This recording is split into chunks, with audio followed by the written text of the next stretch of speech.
So, Haydar Hussein started his own cleaning company in 1989. In 2019, he's now the largest cleaning franchise in the world, I believe. Do some checking online, but I'm pretty sure that is the case. So he's got more than 820 franchisees he now has, and he's aiming to have around 1,000 by the end of 2019. And the annual turnover is in excess of $100 million. And which is pretty crazy from someone who started their business in 1989 to see where they are now as a one-man band. And now the owner of the largest cleaning franchise in the world. So let's start this opening question, Haydar, and thanks for doing this. So the first question I ask everyone who agrees to this is, what is Jim like? Wow, Jim, I really enjoy Jim's company. I find him inspirational and motivating, and I really like his enthusiasm for knowledge, and that's a little bit different to me because I don't watch TV, I don't watch the news, where he's very up to date with current affairs, and I like that. I'd love to be like that. Yeah. So yeah, I really enjoy his company, and I like his business, the way he conducts himself in business, and the more I understand what he does, that's very similar to the way I do things, where he makes himself available, and that's my main goal too. I want to be available for my staff, for my franchisees, for my family, and yeah, he's very similar, or I'm very similar. That's very interesting, because I didn't know that at all. And I think you were telling us is via, for those of you who don't know, we do a live Q&A. Yes. Sort of by watching the live Q&A that you found out that you had more in common with Jim by that. Yeah, that's been a great asset for me, and good job with that. Tough. Can you tell us about what your previous career was prior to joining Jim's? Bit of your history. Well, I've only really had one other job, and that was when I was 17 years old. I got a job in a bank, the Westpac Bank. My father was also there, so he was a banker. I was there for about 10 years, and towards the end, I started up a little part-time cleaning business, which soon took over my life, and unfortunately I had to leave the bank, and I just did cleaning full-time. So what happened? Did you always have that innate want to work for yourself? Was working in the bank that made you sort of go, I don't want to do this and actually go be my own boss? Or how did you do that transition from that employee to knowing to start up your own business? Well, initially it was just to earn some extra funds. Right. Initially. And then I thought, wouldn't it be great if I had my own office and my own staff? And that was the inspiration behind it. Well, it wasn't too much to be the largest cleaning franchise in the country. It was just a way of having my own empire, but not financially, just to have the office and my own car park and all those corny things. And what age was that? Was when? I was in my 30s. In your 30s when you did that?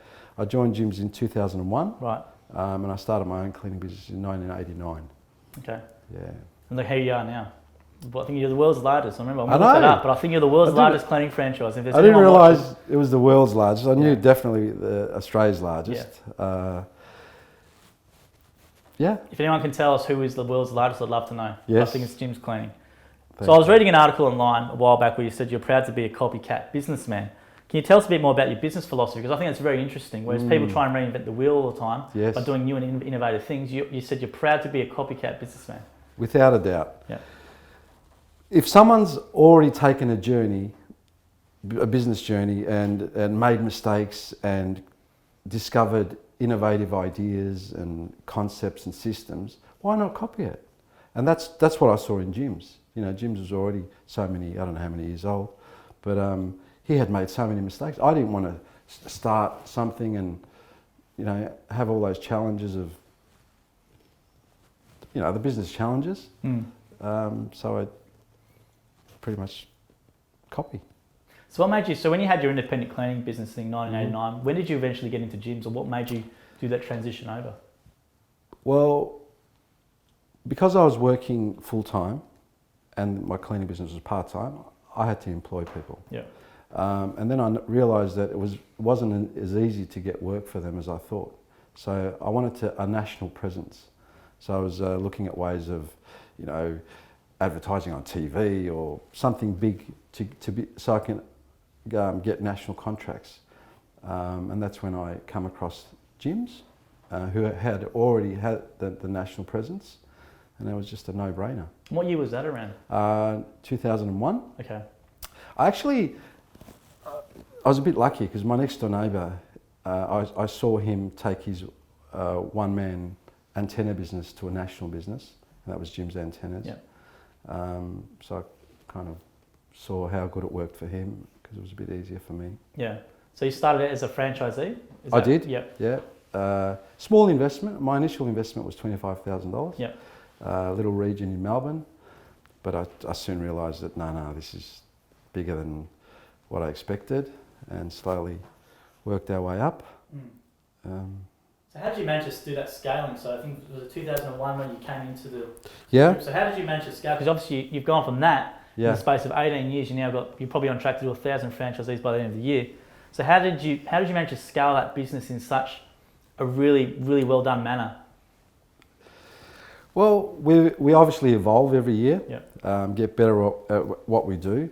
But I think the secret is to surround yourself with like-minded, energetic people.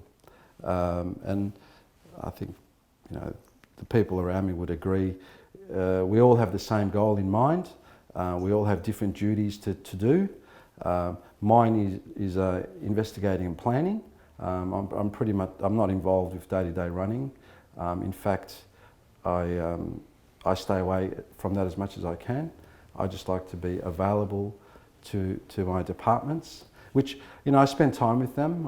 Every now and then I sit in for half a day and try to better their system, come up with new ideas. And if I find out something's not working, I'm quick to scrap it. But I like to be what is it? It's like driving the ship, or is it driving? The captain of the ship. Yeah, captain of the ship. But I'm not involved with the day-to-day running of it. I'm pretty lucky there. I have a very good CEO, Ali Olmes, who takes my ideas and turns them into reality, and it works. I think there's a lot of issues for business owners actually finding good people. So how did you manage to find your like-minded people? It's not easy. A lot of it comes with training as well. First you've got to find out if you click, and we did. With Ali, we clicked, and then slowly over a few years of getting to know each other, and I learned from him as well as much as he learns from me. We motivate each other and train each other. It works both ways. So from what I know of you, Haydar, you're very open to anyone's ideas. Even though you've got this massive, $100 million revenue business, you'll listen to someone who's maybe a 3-day document preparation clerk or whatever. So how have you had that mindset? Have you always been that sort of way? Have you been always open to that sort of ideas? Yeah, look, Joel, I am what I am. I started off just as everyone else starts off. I just wanted to be real. I don't want to. There's no levels in life. Everyone's the same. And it's interesting. Everyone's got great ideas. It's just you got to have the skills to get it out of them. And I give everyone the same respect that I deserve, I suppose. Yeah. So I touched before about you scaling your business. So you obviously came in around 2001, and was it a region or a franchise that you bought? Region. It was a region. So a region is obviously where you buy an area and you can sell franchises within that, but you can do work as well. Yes. Yeah. Yeah, because initially there was not many franchisees, so I had to work on the road as well. Right. So a region was good for that. And then I purchased my second region, and then I wanted to take it into states, and then slowly I bought state by state. Actually, I didn't buy the whole business as one. It was like a 3 or 4 year journey. Yeah. And how many regions did you have by that 3 or 4 year journey? At least 5. 5. I was managing 5 regions. Yeah. And were they some interstate, or were they all? Yes, they were. Yeah. There was New South Wales on its own, little Gold Coast region, which was great. Managing regions is exciting because you can actually change people's lives. Where you sell them a franchise and then watch them from not having much money to saving enough money to buy a house. That's very rewarding. Yeah. Was there many problems in the early days when you did scale it up though to that sort of like you had 3 or 4 regions under you, or were you okay with trusting people to delegate stuff out to all? I was okay. Trusting's pretty good in franchising because everyone's governed by a contract, and as long as they follow the process and the manuals, it works. Yeah. You know, it's a bit different to employing someone interstate because you know you don't know what they do, but with our system, you know, we've got access via FMS to inquiries that they get or complaints that they receive. We can manage anyone anywhere in the world. Our service tends to appeal to the new Australians, right? You know, who come from, you know, it could be war-torn countries or whatever it might be, poverty. Yeah. You know, they come here with not much money. They somehow get together our franchise fee. It might be husband and wife, and you know, within a small time period, you hear that they've bought a house or they've bought their second house. Yeah. And that's one of my biggest motivators, that one. That's an awesome one. I want to touch on that a bit more because that is really applicable with the Jim's cleaning one more than anything else. Yeah. Is that you're right, the new Australians that come here, they might come from, they might have a really nice university degree back home, but over here they can't get qualified. Yes. And I know a lot of the time that Jim's cleaning is definitely an option. Well, we support that. Yeah. And in fact, it's part of my philosophy. I want to be seen as helping the new Australians. Yeah. Years ago, we had some advice not to support new Australians due to lack of English. Right. And it took me months and months to challenge them and say, no, I'm still going to go ahead with this. Even though they can't speak good English, you know, they'll learn. Yeah. And new Australians are very eager to move forward in this country. And, you know, there are a lot of courses out there. And can you think of an example where you've had a new franchisee, new Australian who's come here, who's probably lacked the English skills, and as they've gone with the business, they've developed it in the course of business? There's just so many, Joel. A lot of them, it's very common. Is there something where you sort of help them out? Do you like help them out with courses or anything? We do. Yeah. But even our initial training, we spend extra time with them, teaching them quoting skills, writing skills. Okay. You know, years ago when we came up with our formatise online quoting, that changed things, made it much more simpler, where all the fields were already populated for them. And it's not hard to learn quoting language. You know, it's 15, 20 words. Yeah. Really. So they start off with that, and then by reading and extra courses, they're off. That's great to hear. And because I know for people who are probably watching this for the first time, the cleaning service division is probably the one which has the most new Australians who come in and use it as a vehicle to definitely build their life. As you said, a lot of the times they build up a nice business really quickly, and they've got a house before you know it. Or it's motivating for me too. Like they start off as the husband might just start with us, and then within a couple of months I hear that their wife's involved, or maybe their children, or their next door neighbour, and before you know it, they've just built this little empire. Yeah, that's awesome to hear. So now I want to touch on the products. There's a lot of people don't know this, but Jim's Clean's actually developed their own products. Now, why I wanted to touch on this is because it's pretty the way you've developed this product out of a problem you had. So maybe you want to tell everyone about the problem you had, which led you to create a whole Jim's Cleaning range of products. Yeah, we actually had a few problems. Which was the motivator in starting our own product range. Initially, we had a lot of insurance claims, which was affecting our premiums. You know, like rising every year, so that was a huge problem. Plus, those insurance claims made us look foolish. You know, we were a professional cleaning business, damaging surfaces. So initially, it was that. Then, you know, we're huge on OH&S safety. And we soon realised that chemicals and acids aren't really good for our franchisees, let alone the public. So that was an issue. So we started searching the world, and poor old Ali, you know, we sent him to Cyprus once to bring back this chemical that we wanted to test, you know. So he's gone up there, brought it, and it's opened up in his suitcase. It's damaged his suit and everything. So we got products from all over the world testing, and we came across an enzyme-based product, which was natural, environmentally friendly, and it was very different to the traditional chemicals, because these enzymes would actually work when we're not there. So you'd clean a floor or a table, go away, and there's still these little enzymes cleaning away, which was, you know, really good technology. And there's no soaps in enzymes, and there's no acids. So, we tried to copy the formula. We thought about getting a factory and a chemist, and we soon realised that, again, why reinvent the wheel? So we've taken on that enzyme company's formula in conjunction with them and modified the percentages and created our own with our own scent and packaging. So how long did it take you to go from that? Like, we've got a problem, which was the insurance stuff, and there's obviously other things as well. So you've gone up, there's a problem, I need to do something about it. How long has it taken you to get from that to actually having the final product in your hand? It was at least a 5-year journey. Wow. And a lot of coin. Yeah.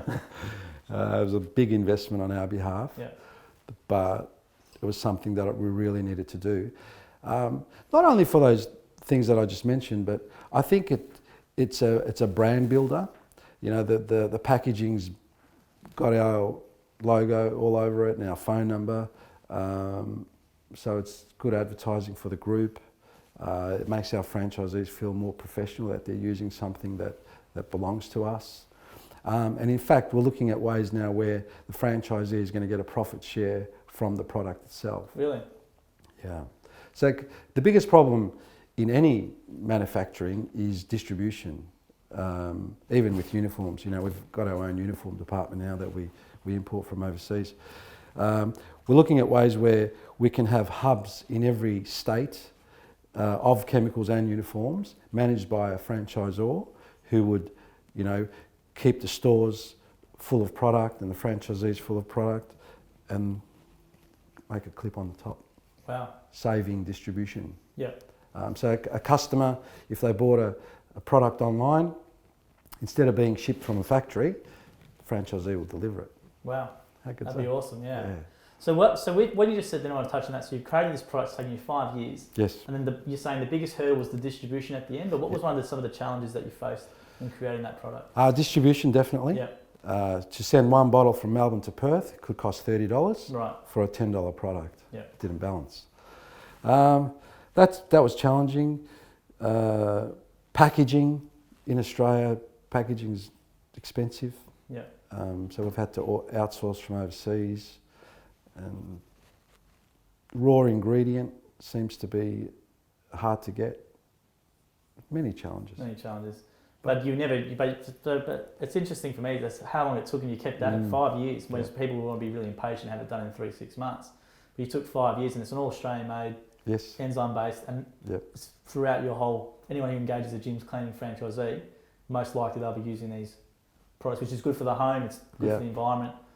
There's no bad smells. No chemicals. Yeah. So it's a cleaning product, not a cleaning chemical. Right. I got to remember that. Good for the environment, and it feels good as a company to be doing our share in protecting the environment. That's all Australian made, isn't it? Definitely. Yeah, Australian made. It's a massive difference. So one thing I want to touch on with that is, like, talking about franchising, people think it's very rigid in terms of franchising. You can only do this, this, and this. No. When you're doing the product, you had the freedom to actually go and do it. Yeah. Jim's blessing, basically, to go and create it. No, I appreciate that. Yeah. There's no limits here. You know, there might be guidelines. There are contractual guidelines, but any good idea for the good of the business, there's no limits on that. Even with our uniforms, Joel, I don't know if you realise, the new uniforms we have are UV protected. Right. It's weaved into the garment, which protects our franchisees from UV light. Right. You know, that's something that I believed in, and I didn't have to, but because of the freedom that we have, you know, we kept at it, and now we've got it. Because you've created pretty much your own, you know, even though it's got the Jim's brand and that, and you have got systems in place as well, but you've done your own product, you're doing your own sort of uniforms with that UV weaved in. Yep. You've had that freedom. It's not a rigid system. So a lot of people think that franchising, like, you're told by head office, this is it and this is the only way to go. But you've been allowed to manoeuvre in different ways to suit your needs and as long as it's good for the business. Yeah. You know, if I want to create a separate website with my own name on it and copy the Jim's, that doesn't work. So with the product, I just want to touch real quickly, how effective at it was it reducing your insurance claims? The current product, the enzyme based, big statement, but 0 claims. Really? 0. It's pH neutral. Right. So it can't damage. Even if you wanted to, you can't damage surfaces. Wow. Yeah. That would have saved you guys a fortune, obviously, on the We're premiums. still working through it. The Right. premiums are still Okay. through the roof. Right. Hopefully soon they'll start coming down. Yeah. Because the chemical launch was only less than 12 months ago. Okay. So we're still working through the numbers there. Yeah. Not every franchisee is using them yet. Right. We are actually, something exciting, we're putting away a budget, and I think for about a 6-month term, we're going to give the chemical away for free. Really? Yep, for free. Wow. So, to a certain budget. Yeah, yeah.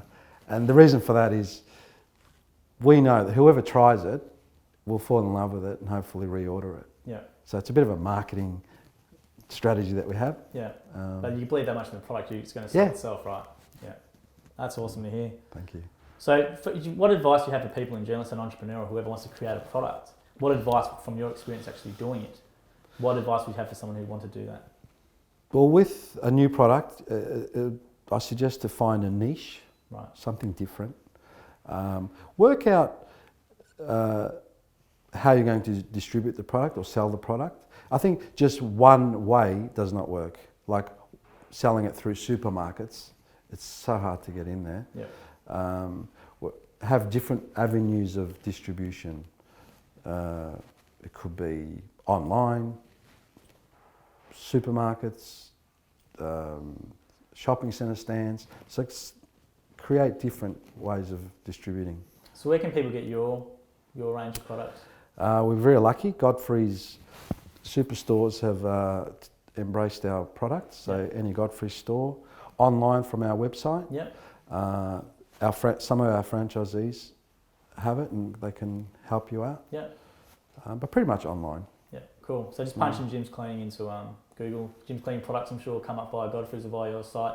We'll hopefully have it on Jim's.net soon. Thank you. So what I want to talk about now is, because you've seen so many people make the transition from being employees to actually running a business for themselves.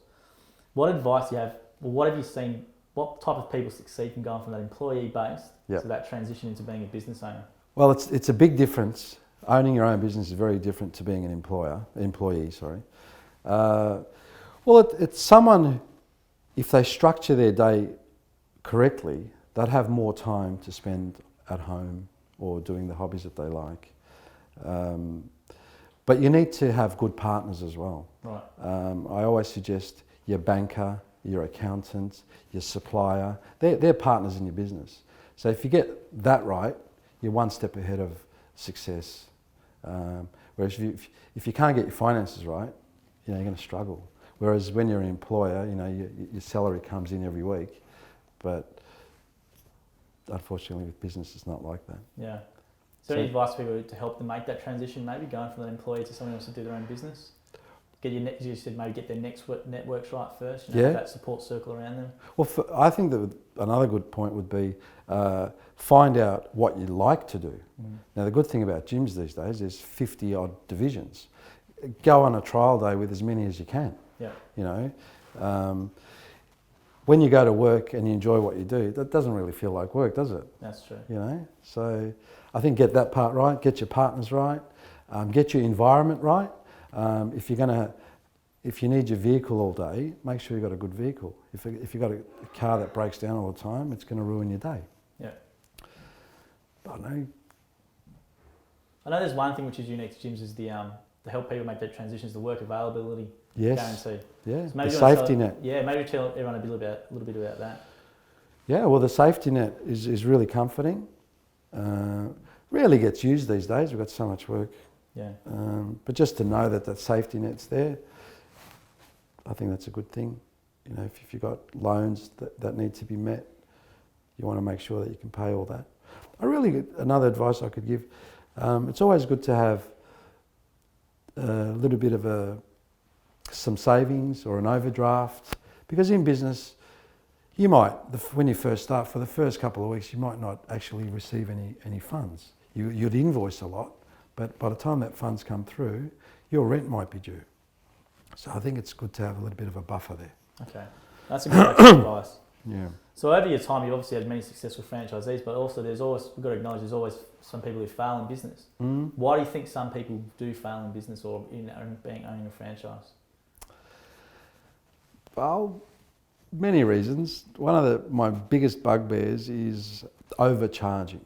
Right. You know, a busy franchisee thinks, some of them think that customers are naive, and then they'll overquote, overcharge, and the customer may accept it, but the customer's not stupid. They're not going to call you back.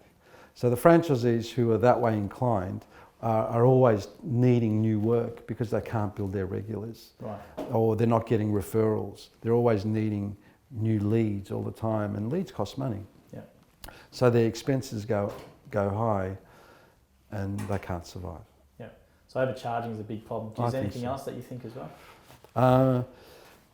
The wrong partners, the wrong bank, the wrong accountants. Yeah. Trying to rip off the system. Yeah. Sooner or later you're going to get caught. So there are many reasons. What's some good, let's go turn around to positive now. So what are some good characteristics of people that you see successful franchisees? Do they follow the system? Do they quote accurately? Do they rock up on time? It's all of that, Joel. If you put it all together, all these little 1%ers doing them above and beyond all adds up to become a successful business. The good franchisees are the ones who are really not doing it for the money. Right. They want to satisfy the customer. So what happens is, a happy customer, not only do they pay you on time, they will refer to you. And when you are quoting a referred work, you can always charge a little bit more for that because it's actually referred to you. Now, I say charge more, I'm not saying overcharge. That's two different things. So getting top dollar for that service that's what you want. And to get that, you need to do good work to get referrals. Yeah, I think that's important what you said. I know a common theme from talking to previous people is the same thing what you said. The people, they're generally not really in it for money too much. Yeah. Obviously the money's there, but when they go to the job, they take that much pride in it. And as you said, the referral work just flows on in, and they can switch off the leads. They don't need to acquire new leads because the referral is just building up straight away. There's nothing better than doing a $80 job for $100. Yeah. Because you are getting top dollar for that service. So when you know you're getting top dollar, you actually do a better work. Yeah. Because you're getting rewarded for the time that you're there. That's a good point. It all goes hand in hand, doesn't it? It does. So a common comment that I see on social media, because we obviously manage it all the time, is when there's obviously ads for businesses or for franchises, a common comment we always see in the thread from people on Facebook and Instagram and sort of stuff is they always say, why pay franchise fees and go it yourself? But I found some data the other day from America, and I think it was from like Janitorial Association, from Cleaning Services Association, and they said 95% of independent cleaning businesses would fail in the first year, which I thought was a crazy statistic. Whereas I know in gyms overall, I think the failure rate in the first year is less than 10% or around that mark. So why do you think this sentiment exists? Because we see it all the time online, that same thing, franchise fee, why pay that, make someone else rich, go yourself. But statistically, the data is clear, that's a silly thing to do. True. And actually using an established business or a franchise is definitely the way to go. Well, I think in the early days being 30 years ago, there was many franchises out there who were doing the wrong thing. And they're still around today, but years ago it was more of them. These days with the Franchise Council and all those things, I think things have cleaned up a bit. But franchising, yes, there are fees, but if you are independent, you're still going to have some sort of fees. There might be advertising fees or getting knowledge fees. There's always fees. If you add it together, probably franchising would be cheaper. Yeah. And with franchise, I think one of the biggest tools that we have is entry fee.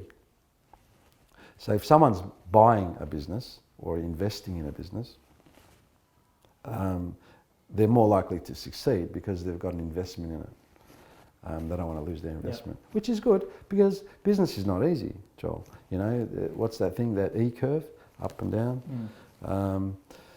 You know, you're going to have your good days and you're going to have your bad days. But if you've got a big investment in something, you're going to ride that bad day and hopefully wait for the good days. Yeah, whereas if you went independent, you could just walk away and just shut it down and go work for someone else. Yeah, you know, it's easy to give up, isn't it? But when you've got an investment in it. And that's something I'd like to talk about as well. Buying a franchise, I said fee, and I want to change that. It's not a fee, it's an investment. Yeah. Hopefully, if you do all the right things and build your turnover, you can hopefully sell it for more than you paid for it. So it's an investment. It's like buying a house. I think that an example you used with the Gold Coast region was a perfect one. What did they start off? Was it 30,000 to buy? Yeah, and that was 15 years ago, was it? 15 years ago, and over $1 million. A lot better than buying a house. A lot better. Sure. A lot better. For sure. So with that sentiment in general, why to pay fees? So when someone pays a franchise fee monthly, what do they get from Jim's or from Jim's Cleaning in particular with the monthly fee? Part of that fee, we use a portion of it for advertising, for the group, for the brand, and as you know, the brand is getting bigger and bigger. Management, mentoring, protection, territory protection. Because with every franchise, everyone's got a territory. The good operators hustle and work that territory and create something good out of that. The fee protects you from other people coming in. Yeah, that's a good point. So you have sold many regions and franchises. So just in general, for anyone watching who's more of a sales background, what sort of sales advice can you give to people? How many have you sold, do you reckon, to yourself in your time? Wow. I think I sold 20 regions in 1 year. 20 regions? In 1 year. In 1 year? Yeah. Right. Yeah. We now have, I think, 75 regions. Yeah. So that's a pretty good achievement. Look, the best way to sell is know your product. Be prepared to back up your statements. So whatever you say, you've got to have some evidence behind you. Yeah. And try and work out the reasons why the person should buy, and let them tell you why they should buy, not you tell them. Right, that's a good point actually. Yeah. So let's say that's probably a bit of unique advice there. So is that your method? You would let them? Well, so what method do you use to elicit that out of them? Do you just ask them questions about themselves, or? I ask financial questions. Right. I try and find out, how much money they need just to survive. If someone's got $1,000 a week mortgage, child support, school fees, total $5,000 a week. Our business is not going to cover that. Long term it might, but initially, they've got to be prepared.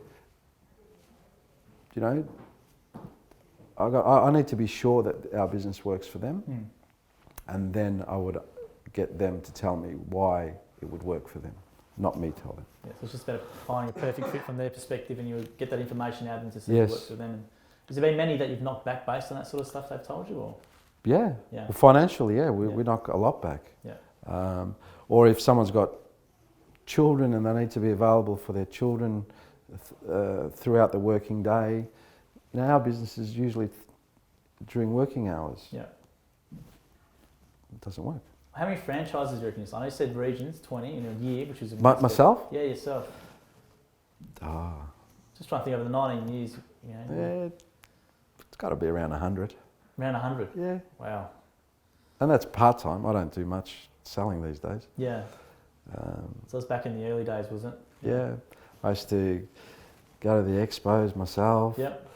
Fly around the country, meeting people. Yeah? It was exciting. No, that's cool. Yeah. And as you said, you build up and you got to a stage where you could then get good people into the business and sort of go, right, I'll focus on this other stuff. The difference these days, Joel, is the good people around me and the technology that we have. Right. Even Skype, things like GoToMeeting. So everything's done online. Yeah. So I want to talk about advertising especially because you've probably seen it from the leaflet drop and the business cards. Yeah. Now obviously more the digital stuff. How have you found the transition from more of the traditional methods of advertising out to the online environment? How's it affected your business? Well, these days you get more bang for buck. Yeah. Advertised on an online medium and it goes to the world.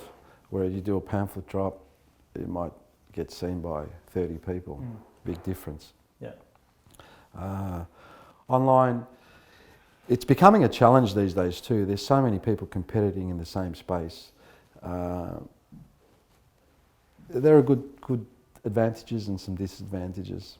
How do you find competing in that space now? Because you're right, there's obviously these digital disruptors who are coming in trying to, especially in the service industry, however your numbers keep going up.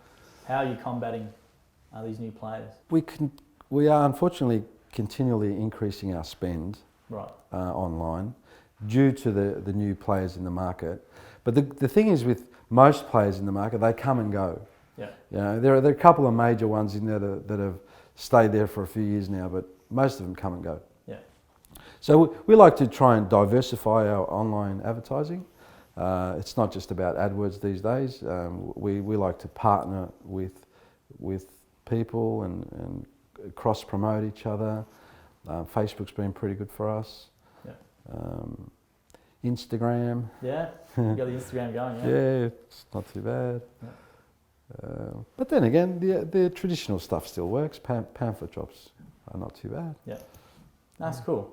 So let's say in the next 5 years, where do you hope to be? I know you've got a goal of 1,000 franchisees, hopefully by the end of the year you hit, but in 5 years, do you have any grand plans or where you want to be with the business? Well, it's always the same goal. Yeah. The goal is to be bigger than Mowing. Bigger than Mowing. Yeah. So for people listening who don't know, Jim's Mowing is the largest one of the gyms group, and I think they've got around 1,400. No. Is it 1846? 1846 exactly. You know the number, right? He knows the number. 1846. Yeah. So get to 1,000 in 2019. So hopefully in 5 years your goal is to be bigger than Mowing. That will happen. That's no problem. It's going to happen, yeah. Without a doubt. Yeah. Next is hopefully Canada. I've got my eye on that. Yeah. Okay. We've sort of been dabbling in the UK. We're still in the research stage. It seems to be very challenging, but that makes it more exciting. So hopefully in the next 5 years, UK, Canada, maybe the US. The US? Yeah. Yeah. Why not? That'd be awesome. And I think you're in New Zealand are you in New Zealand as well? Yep, New Zealand. Yeah. 30 plus franchisees. We've only been there for a couple of years. Yeah. It's doing really well. The brand's very well accepted there. Yeah. Thanks again to the Mowing boys who really head the way there. But New Zealand's been pretty good. Yeah. Have you found with the brand you've been able to leverage off, as you said, the mowing into other markets, or that's helped you, or has it hurt in some cases, or? To be honest, Mowing is a big benefit for us. Right. Because they can grow real quick. I don't know, they seem to have a stronger presence nearly everywhere. No, we always do well when Mowing's already there, especially in Australia. Yeah. If there's a town that we want to go into, if there's already a Jim's mower there, it's simple to put a cleaning there, no problem. Yeah. So if you're looking at international markets, as you said, you're in the research phase, what things are you looking for, or how are you going to, obviously you're in New Zealand already, but let's say for the Canada and the US markets, what's your plan sort of to go into those? Well, we research our competitors, Yep. see how strong they are, see how diverse they can be, how effective they are in the online space, because as we just said before, that is where we are. We get most of our work online, so we see how good they are there. We see what public acceptance is for the competitor, and if they're doing a really good job, then we need to look at the way we do things. If they're not doing such a good job, then it's simple. And that's how it was in New Zealand. Right. Our major competitor was doing a lousy job in New Zealand, so it was very simple to go and take that market. So how much with Australia as your main hub at the moment, how much do you think you can get to in terms of franchisee numbers? Well, I don't think there's no limit, whereas Mowing may have limits. Right. There are only so many lawns. That's it. Whereas cleaning, apartments, there's no limit. I think you reckon. Well, 5 years. Let's see. Let's watch this back in 5 years and see if you've got more than mine. I'm sure Jim's got a different story. No, it's a good goal to have. Thank you. And 1,000 by 2019, I think. Yes, we're well on track for that. Yeah. And that would be a good milestone for us. It'd be massive. Yeah. I think from 19 years. So 19 years is the gym's journey started. You've gone from yourself now nearly to 1,000 franchisees within 19 years, which is amazing. And the truth is, Joel, I don't think we haven't even started yet, mate. Yeah. Yeah. The first 5 years was building stage. Now it's just skyrocket. Yeah. If we get to 1,000, there's no reason why each year we should be able to double that every year. Well, what do you think is going to help you accelerate that growth? I think our franchisors really need to be a bit more, I don't know how to say it. Some of our franchisors need to lift their socks up. Right. If I can get my franchisors right, the rest will happen. Because our franchisees, they really do good work. We've got a very good name out there. And because cleaning's not rocket science, it's really hard to mess it up. So the service side of things is good. It's just the conversion of sales is where we struggle. Yeah, and that's it for people listening or watching. Is that's for the regional franchisor is responsible for selling the franchise. Yes. So the inquiry comes in, I want to buy a franchise. Yep. Goes to someone who owns that region, and then they're responsible for doing the sales process. Yeah, so I think we can make some improvements there. Yeah. The conversion rate seems to be going down. I mean, there are issues, financial issues. Yep. The banks are tightening their belts these days. But, you know, we got things like vendor finance. We got ways around that. Yeah, I was going to say, so for anyone listening or watching, and they might not have the finance to get it, as you said, there is maybe ways to get around it. Sure. Yeah.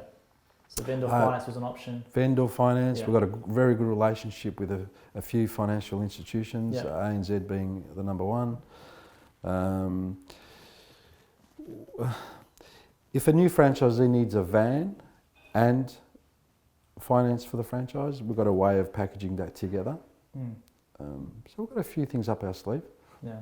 So for anyone listening, like, what's the rough cost of maybe just, because I know with Jim's Cleaning, probably should have started at the start, but you've got multiple different services as well. You don't just have Jim's Cleaning, it's Jim's carpet cleaning, Jim's car detailing, there's Jim's window and pressure cleaning. Blind cleaning. Blind cleaning as well. Blind cleaning. So and these repairs. are all franchises individually as well that people can purchase. Well, the average investment's about 30 grand, Yeah. which includes all the equipment, tools, sign writing for your vehicle, business cards, everything you need to do your business except the vehicle. Right. And there's obviously training as well, which is Training including as well. Yeah, we've got a 5-day training course in Melbourne. Yeah. So they'll after training they'll be raring to go. So I know you do your own custom training, so obviously you have the 3-day generic Jim's training, but then they come and do a separate training at your headquarters.